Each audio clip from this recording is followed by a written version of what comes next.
បាយគ្រប់គ្រាមិនដូចបាច់ចោះបនខ្ញុំគុណមើលមេឃខ្ពស់អស់ណាស់ទាំងទ្រូងស្ទើរបែកព្រោះអំពើបាបដាច់ចេញពីទ្រង់ដូចជាកូនតូចឃ្លាតម្ដាយអញចឹងកូនដែងគ្មានអ្វីទីពឹងរងចាំមួណា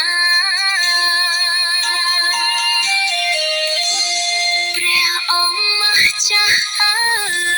យកុំចោលខ្ញុំឡើយ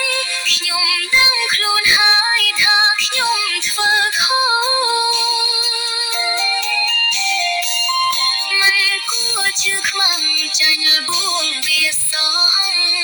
បាបធ្ងន់យ៉ាងនេះគឺមានតែព្រះដែលជួយខ្ញុំបានអរគុណព្រះអង្គព្រះយេស៊ូវគ្រីស្ទព្រះដ៏ខ្ពង់ខ្ពស់បានទៀបចុះរងគ្រោះជួបខ្ញុំក្នុងកាលវារីទ្រង់ទូលព្រះជួនដើម្បីលោកខ្ញុំថ្ងៃមួយជួបជុំឡើងឋានសួគ៌អើយ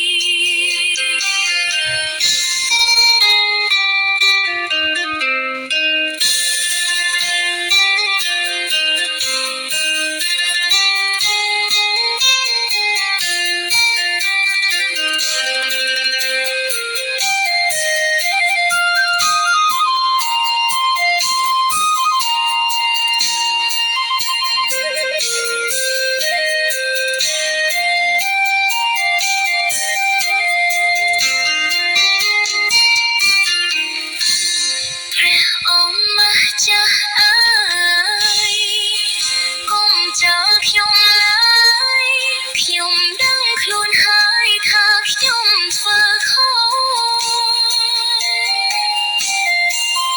មិនគួរជឿខ្មាំងចាញ់លបួងវាសងបាបធ្ងន់យ៉ាងនេះគឺមានតែព្រះដែលជួយខ្ញុំបាន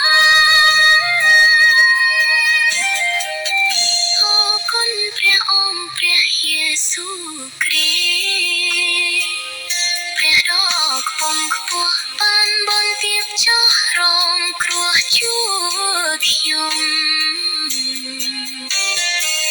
ក្នុងកាលវារីទ្រង់ទូលព្រះជួន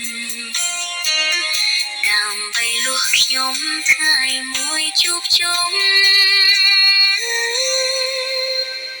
ឡើងឋានសួគ៌